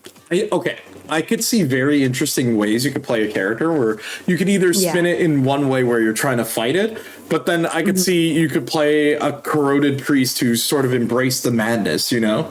And you're basically like dipping heavily into these like prices to say prayers to like either get bigger benefits or you know, the worst thing that could happen.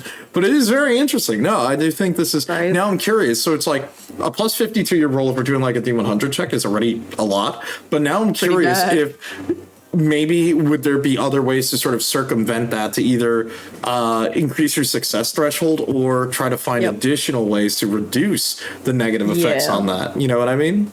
Right. So now I'm thinking about it, I'm like, now I'm thinking it's like, what would a spellcaster look like here? And I'm like, you could probably end up doing something very cool. Right. I love this. Minor prayers. Not all prayers are world-changing. Some can be as simple as asking the heavens to slightly nudge things in your favor. Players can choose to utter a minor prayer as a free action, allowing them to re-roll any check. This can only be done once per check, and as usual, it has a price, albeit more tolerable. You immediately gain +1 anguish. Nice. Might be worth it, depending on the check, you know. I mean, look, that's like saying, can I use, what is it, my, is it like a hero point? I can't forget what it's called in Warhammer, but like I know in like Dark Heresy, it's like, or fate points. That's what it was, something like that. Yeah. Where you can choose to re-roll something by spending one of your fate points per session, or something like that. Or it was a whole process. So that's interesting. Oh my god, these prices! Yeah, no, this is a little bit extreme. Oh my god. Oh boy. Okay. So when you do a really bad one, like a really strong one, it's like 50 and up, right? So you would think the earlier ones would be like relatively not bad. Yeah. But even the early ones are terrible. Like the one you get for rolling for rolling a 5 through 8. Painless wounds weep sweet-smelling oil from your palms for the next hour before vanishing. You gain 1 anguish. That's terrible. Yeah. No, and then it's like, oh god, yeah, this is, or these you are feel as though you're awful. being watched by 1,000 unseen eyes. You gain 2 anguish. Ooh. No, this is, oh my god. I'm curious. What about the 50 and up? Ooh. I'm scared. Oh my. Your body vibrates with the choir's hymn. You suffer 2 minor injuries as your organs bleed. Ooh. Oh my god. Oh my god. Whoa. Okay. All right. The choir finds your mortal essence distasteful, but necessary fuel. Lose D4 humanity. Oh my god. You gotta see the 69 Oh my god, and up. 70s. Yeah. Did you look at 77? Yeah, I'm looking at that right now. Yeah, a new mouth splits open on your neck or torso. It constantly whispers verses of the choir's hymn in a language you don't understand. You have disadvantage on all presence checks. This is permanent. No, I'm looking at these get ridiculous. Oh, that's terrifying. Your prayer acts that as a gave me sonic the beacon. chills. Oh my god, yeah, no, these are kind of crazy. It's like One of your arms or legs determined randomly is perfected, transforming into a useless but beautiful porcelain version of it. Oh my You god. gain the missing limb drawback and 2 trauma. Ooh.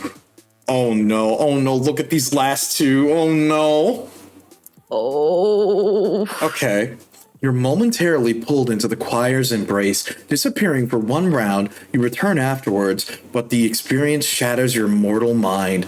Lose Oh 1d4 God. plus 1 humanity. Gain a d8 of anguish. You must also roll on the trauma. Or the last one, which is Trauma insane. table. Oh my gosh. Your prayer is answered with an overwhelming force, and you are deemed worthy of ascension. Your mind is filled with the glory of the choir's song as your body is reshaped. Your character becomes a penitent NPC under the GM's control.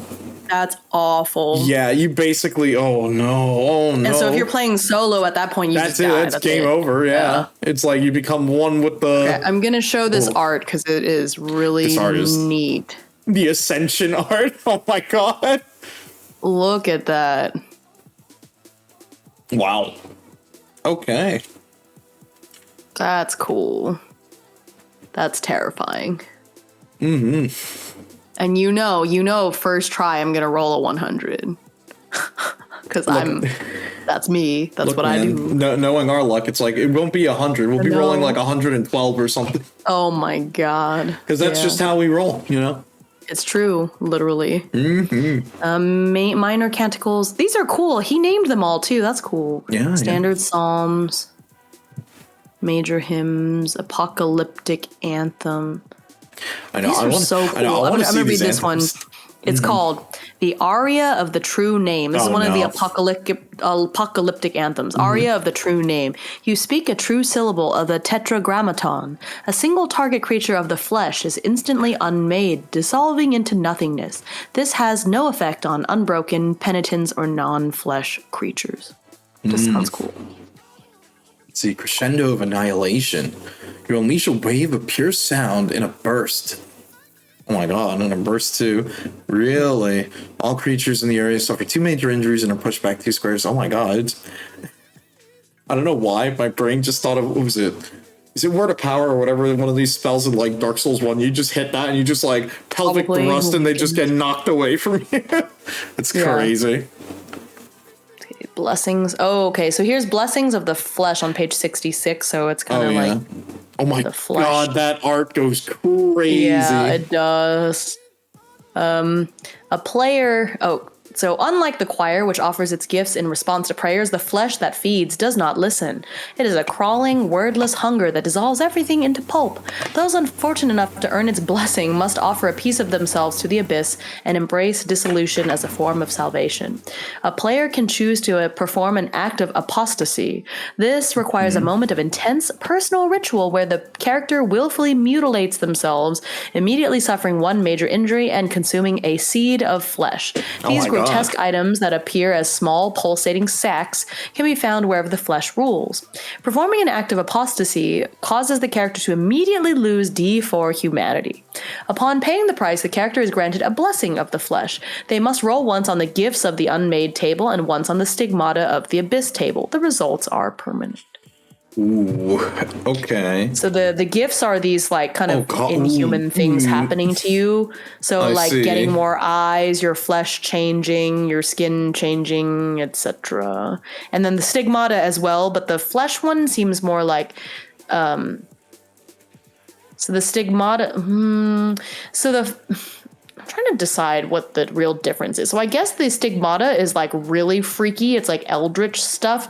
Whereas the gifts of the unmade, these very much seem to be like, how do I even describe this? They're creepy, but it's not as like it's eldritch like, horror. It's more like they're creepy, but still, I want to say almost beneficial to some extent. Oh, that's a good point. Thanks for the hydrate. Yeah, so like an example of a gift of the unmade is like chitinous plates. So you get bony plates on your skin that make your skin harder, so you get more defense. But then an example of the stigmata, it is like meat scent. You permanently smell of a slaughterhouse. Animals are terrified of you, and your presence is obvious to any creature with a sense of smell from a great distance. It's like truly horrific. I see what you mean. Yeah, so we have our like basically our buffs and our boons, or like the positives and negatives. And the negatives, these are like, hold on, let's see. Oh no. Grave larks. Oh my god, I was just reading the same one. I was just reading the same one. Oh my god. That's terrifying. You read it to them. You can no longer produce your own voice. You can only speak with a perfect mimicry of the last humanoid to die within 20 feet of you. Ooh, that's kind of crazy. Oh god. Perfect mimicry of the last humanoid to die within 20 feet of you. That goes so crazy. Oh my god. That goes so hard. How does he think of this stuff? What?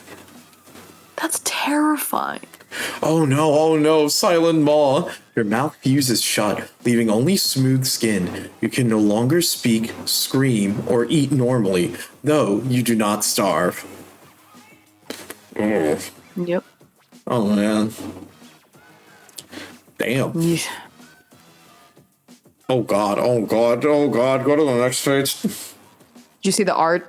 Yeah. You're looking at the art? Yeah, I see that. That's Yep. That poor guy. Doesn't look too good. No, things are not looking good for this dude. The cat looks so concerned. Oh my god. Like, I'm looking at some of these other effects. It's like, you suffer from constant, uncontrollable muscle spasm. All of your ranged attacks are made with disadvantage. Makes sense.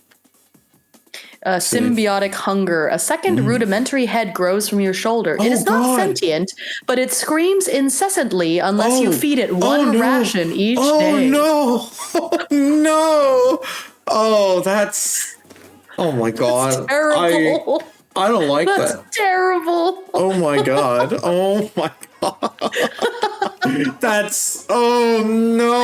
Oh, that's way to let everyone know we're here. Yeah. Oh god. Oh god. One time I got cursed in a D&D campaign to, I had this uncontrollable urge to hug every person I saw. Oh, great. I'm sure that went really well then. And it was really bad because until we were able to lift it, it was just impossible for me to do any stealth checks. We'd be like, we got to get past these guards. And I would run up to the guard to hug them. You would just run up and just give him a bear hug? Oh my god. Yeah, it was terrible. It was pretty funny. It was hilarious, but it was terrible. You know what? Fair enough. Oh, okay, let's keep going. Okay, so this part is about how to run the game, so I think we can kind of skip through this. I do like this. Tips for a grim, dark experience. Make it personal. The price of power. Reward the struggle. That's neat. Ooh, there's hooks for like, okay, where does the story start? Kind of, or that's neat. An undertaking, so kind of like a quest. Skip. There's a lot, so that's neat. Hold on, let me That's jump what I back here. love about this, because I feel like these are good for playing solo and also for DMing, because it's sort of like, okay, give you to something to go off of. Yeah, like I like that there's a lot of options. Mm-hmm. The solo tools start on page 80. It has the same yes/no oracle. Mm-hmm. The complication is pretty much the same that we've had that we play in Riftbreakers even. Surprise event. Yeah, I think this part is all the same. And then there's some action and theme tables, but these are a little bit more geared towards this kind of setting. So there are a lot of very negative ones: transform, swear, protect, destroy. Yeah, these are really cool. Mm-hmm. Significance. Oh, this is neat. Is there anything of interest? And it's like no or yes. And so the significant, I like this table, the significance table. Yeah, it provides some sort of benefit. You know what? I'm going to add this to our Riftbreaker. I like this. That is neat. I'm going to add this to our Riftbreakers tables as an oracle, because that is super useful.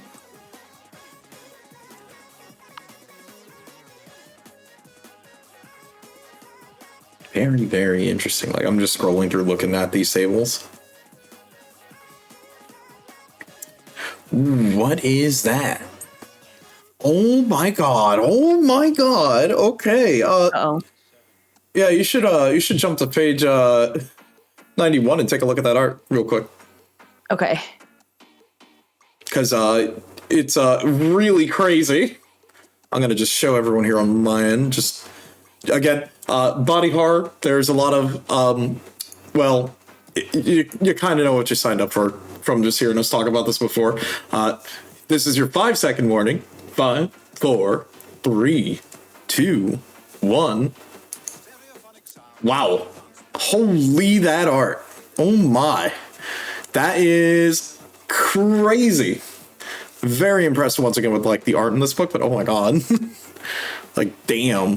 And like this is only one half of the image, because the other half is on like the other page beforehand, which you could see the rest of that, which is wow. Wow. Okay. Well, let me do this. Bounce this back here. There you go. And yeah. Not bad. Okay. Oh, and then there's like a lot of world building stuff too here on the side. Interest. And then, so I added that to our Foundry, so you can see we roll for anything of interest. Oh, nice. I like that. That's a good one. All right, so I've added that. That's cool. What was which art was it? What page was it? Because I was just curious what you were freaking out about. Go to page 91. Okay. I want you to see that. All this NPC stuff. I think this is also from Machine Gods, but it's still really neat. 90. Oh. Yeah. It's a nice, really good like 2-sheeter art on that, but oh that's my. Cool. Like from like the faces on them to like just like the shape of just how big these things are. Oh my god, dude. That's crazy. Yeah, that's terrifying. Okay. I can't even see the person. Is it just them, I guess? Okay. Yeah. It's cool. And then I do like that there's like a lot of just more lore. Well, look, who doesn't love a good old historical fiction? Yeah. That leads into multiple apocalypses and the flesh virus monster thing, and the trumpeter coming down, hitting the horns, and now there's also the choir. Yeah. Page 95, it starts the exploration rules. So it says, you will spend most of your time exploring the savage countryside and ruins of what used to be France. So you've got the endless travail and the incursions. The endless travail is your journey across the blighted landscapes. It's a point to crawl. That's cool, because there's like landmarks, natural features, etc. Encounters, of course. Oh yeah. Terrifying. Navigating areas of corruption. Corruption of the quiet. Ooh, that art on page 100 is neat. Hold on, I'm curious. I want to take a peek. Because now I want to know. Oh, give it a second. Oh my. Oh. Okay. The wall of eyes. Oh my god. I'll show it because it's neat. That is really cool. It's not really body horror. It's just a bunch of eyes. I guess if you have like what's it called? Like the fear of eyes. I don't remember what it's called. Trypophobia? Is it? Trypophobia, I think. Something like that. I can't remember. The wall of eyes. Your path is blocked by a wall of flesh covered in hundreds of unblinking eyes that all turn to stare at you. They see your flaws, your fears, your hunger. Choice. You can stare back and defy them. Or Make find a hard another will way. check. Damn, I can't believe they put the wall of flesh here. We have the Terraria boss music in here. No, but I do like that. I do like how... Oh god! The image is extended. Oh, go down to the next page. Oh, there's more. Oh, I didn't notice. Look at the bottom right. Oh, the bird! It's me! My god! With a bunch of eyes. That's freaky. And 2 beaks. Yeah, I love that. That's super cool. There's survivors that you can run into. This one is cool. The child and the blind parent. A small, silent child leads their blind parent by the hand. The parent hums a continuous, tuneless melody to ward off the choir's song. They need food, but will not beg, only staring blankly as you pass. Oh. Just very evocative. No, that is... Look, if anything, that is one thing I really like when it comes to, like, Alex's writing on this stuff, is that it's very... there's a lot of... powerful things said in a few lines, and that's very good. Yeah. Very well thought out. Read on page 102, read number 17 to 18. I want you to read it. Let me see that. Oh, God. The knight on a fool's errand, a knight in battered armor, rides a skeletal horse. He's on a quest sworn to a king who, as far as you know, is dead. He's polite, formal, and completely mad. But sees you as a worthy squire for a short time. Ah, yes, thank you, Don Quixote. Don Quixote. I thought you would appreciate it. It's great. Yeah. Very nice. I do like that. Oh, man. Let's see. I'm curious, what else are these? A sorrowful bard, a lone figure, sits on a rock playing a mournful tune on a broken lute. The music is beautiful, but imbued with deep sadness. Listening for too long requires a check to avoid getting anguished. All right, fair enough. You got me there. Look at this one. Mm-hmm. The Silent Twins. A pair of identical twins no older than 15 travel together. They dress identically and move in perfect sync. They will not speak to you, only to each other in a quiet, rapid whisper. Interesting. Okay. Let's see. He seems sincere. So cool. These followers look hungry and desperate. Oh, I was just reading that one too. Yeah. The charismatic man preaches to a small, raggedy following. He claims to have found a map to a safe haven. A valley untouched by the apocalypse. He seems sincere, but his followers look hungry and desperate. Damn. Memory keeper, the rat catcher. Damn. Not bad at all. That's for sure. It's cool. Crop dust and get pink eye. Oh my god. Yeah, god. On page 106, it starts talking about the incursion. So this phase begins when a player has gathered 10 rumors and decides to act on them. So the disparate whispers and clues coalesce into a single tangible destination, a high-risk, high-reward area to be explored. This is the most efficient way to gather resources for the settlement and find other things of value necessary for their survival. That's really cool. So you consolidate your rumors, and then it's like, here's a cool place. So like a dungeon, I guess. You know, it's funny because I'm thinking about this in the context of like Riftbreakers. It makes me think about it as if like, this is setting up a rift. But it's funny because I was actually talking with Joe a little while ago, and we were talking about World of Horror and how, you and I talked about the idea. It's like, well, what if there was a way to make this as like a solo TTRPG? Because we were talking about it, and I gave him a rundown from our discussion on that. I'm like, yeah, the more I think about it, you could totally convert this into like a solo TTRPG. But what was really funny was he goes, yeah, I've looked at some of the older like beta builds of it, and you could see a lot of the inspiration where it literally had decks of cards that you were drawing from to see what happens next. And I'm like, that sounds familiar. I wonder where I've seen that before, huh? But it was very cool because now I see this with how the incursion grid is based off of like finding all the different rumor pieces coming together into a location like that. I'm like, I could totally see someone doing something like that in like a World of Horror sense. Sure. Like you investigate enough about something and you see it. Very cool. Yeah, right? That would be really cool because it's like you're manifesting the thing. Yeah. No, and I'm also actually interested in seeing this.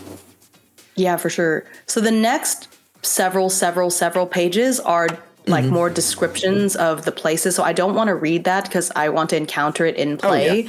So you can skip to page 166, and that's the bestiary, which also for similar reasons, I don't want to look too closely at it. But of course. we're getting close to the end. Oh yeah.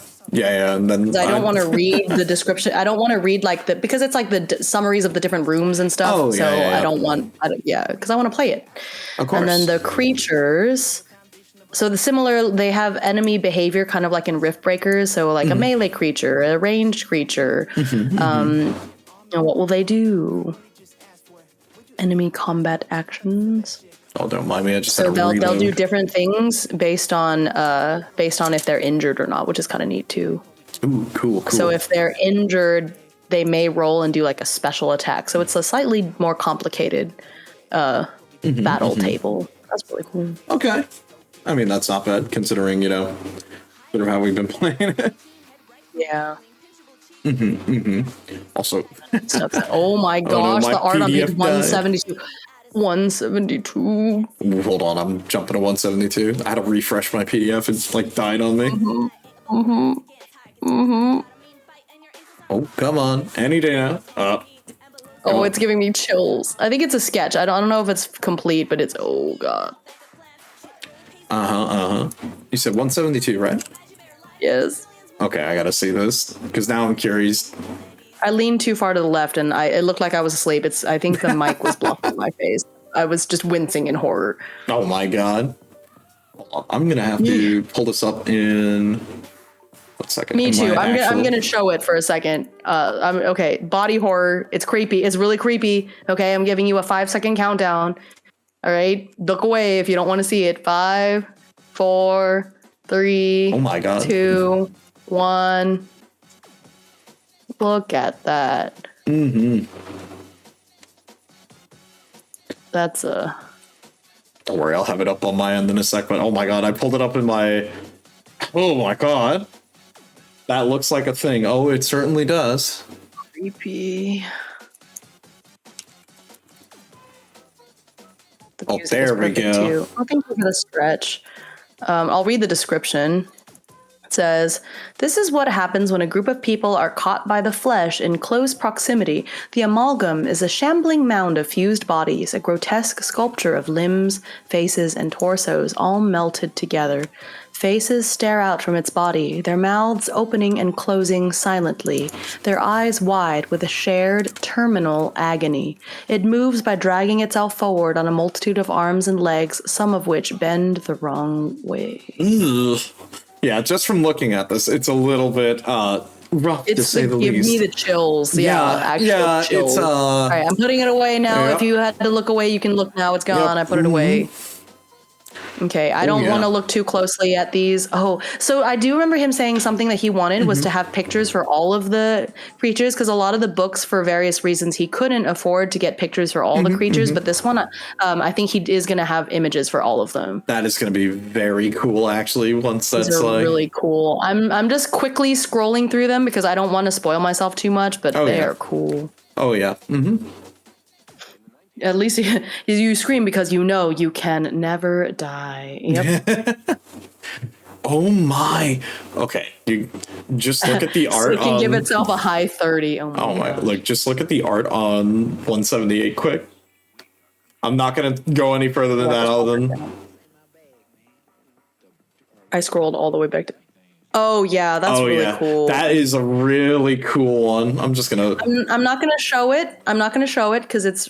Yeah, I want some stuff that you guys can see for yourself, but I will read the description of the creature, okay? So you can imagine in your head what it looks like. It's really cool. Oh yeah. You should definitely, and I'll tell you all when this game comes out for realsies, like this is so cool. Okay. This is a cherubim, which sounds like it should be really nice, right? Cherubim, you think of the cute little fat little angel boy, right? Okay, let me read you the description of this cherubim.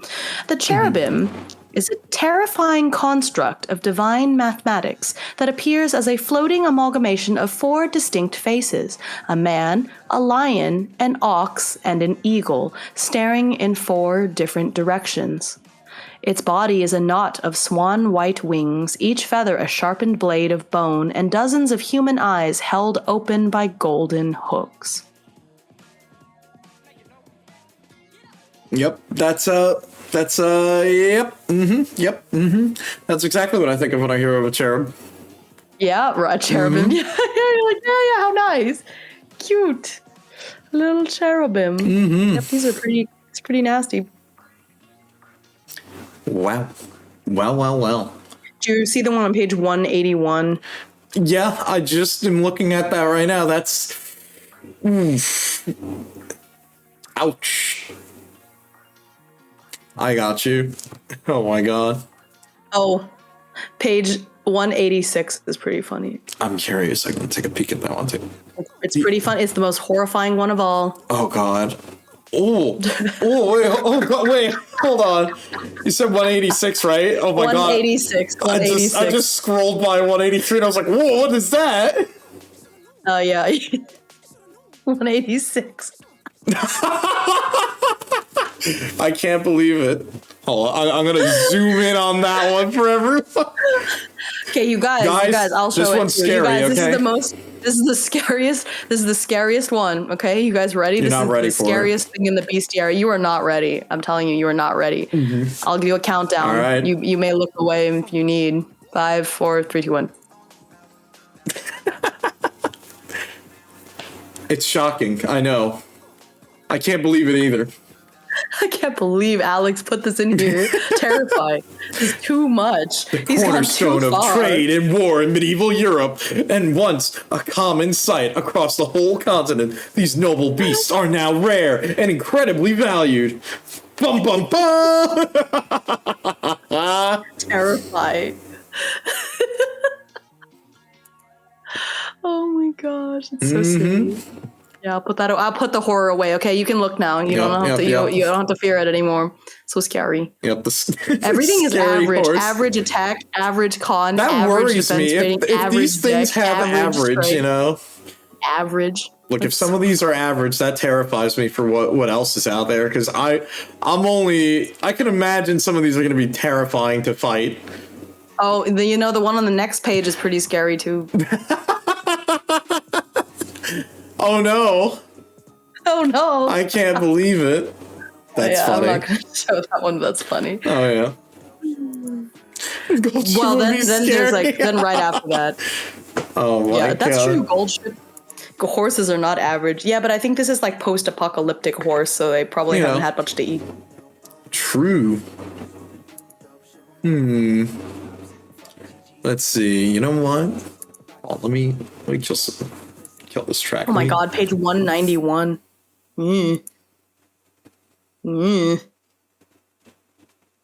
Yes. Oh man.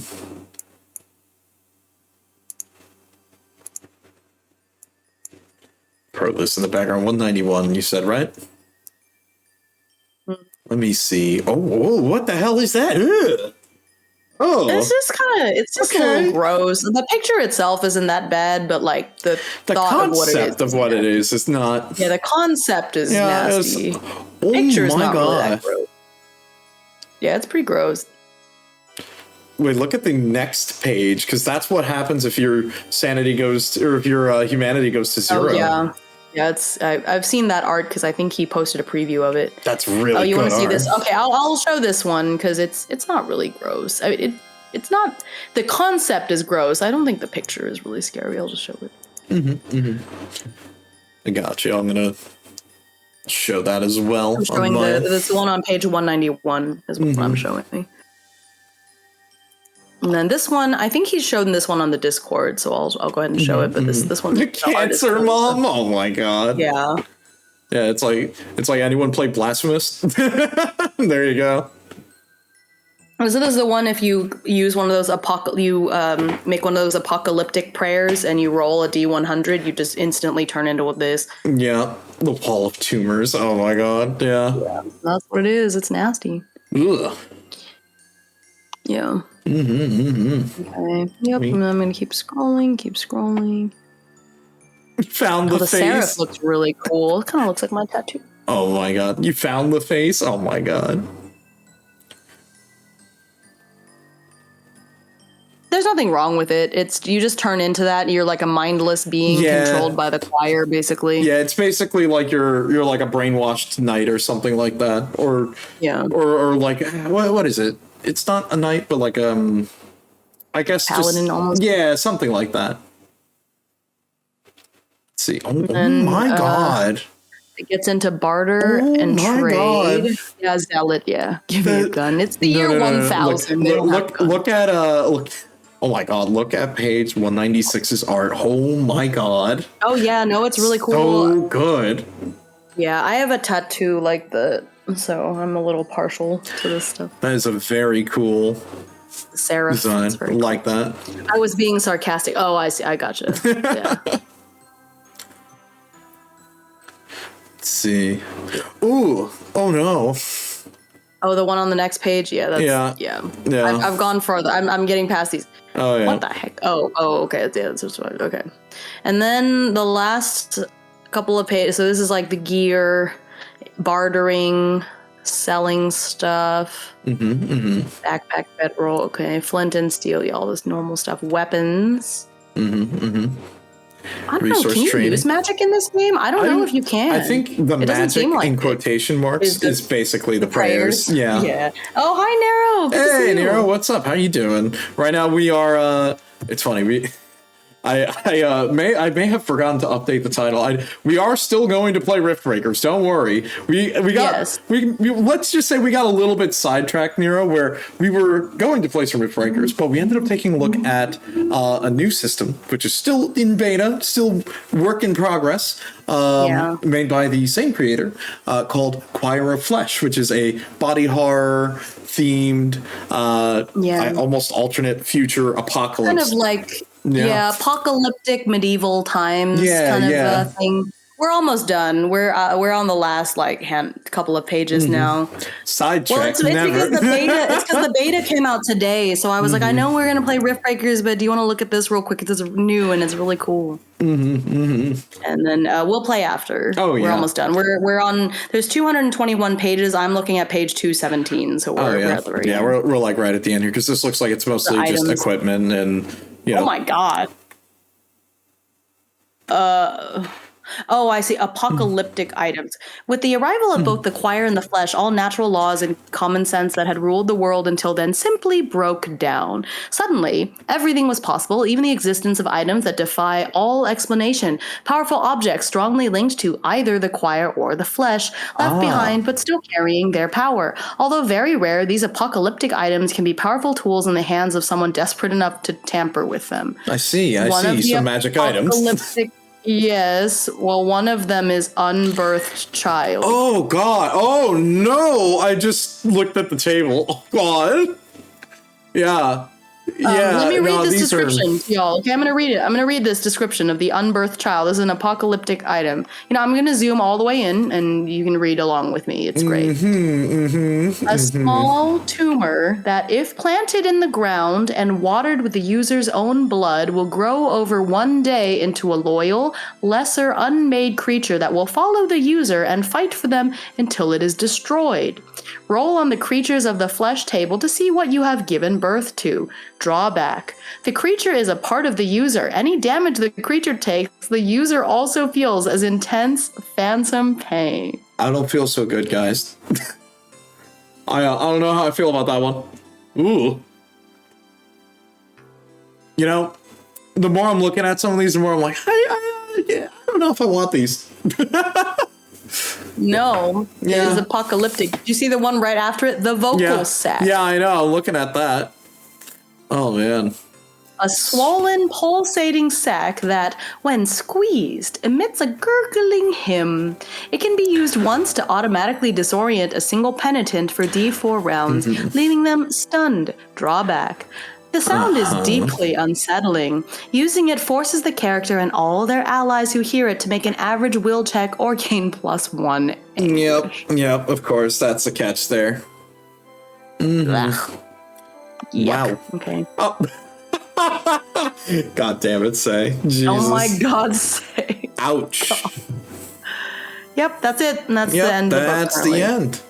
Which I think it's basically done. He's just, I'm sure he'll add some more. But Dang. Some of these are cool. Like the third Archangel Cinder sounds really cool. Oh, yeah. But then there's stuff like that. Mm-hmm.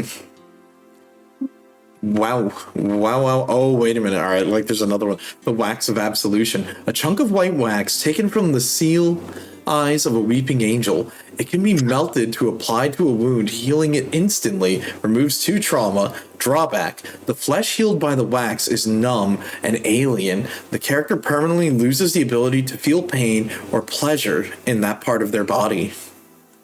Yeesh. Ugh. Gotta refine the one third umbilical cord. Oh my god. No. Yeah, I gotta become one with the moon presence. Right. Okay. So that was Choir of Flesh. It is currently in beta, and so I think it's only available if you are subscribed to his Patreon. And so, I am, and so we are looking at it today together because it's cool. We're not playing it today. We are going to Rift Break. I just wanted to do a quick read through and give it some attention. You know what I mean? Dragon Zero X. Oh my god, Nero. Yuck. No, the Angel Eye Wax. No, I do kind of like that item's concept. It's very interesting. Yeah. All right, I'm going to transfer us over to my other screen so we can finally let me do that as well.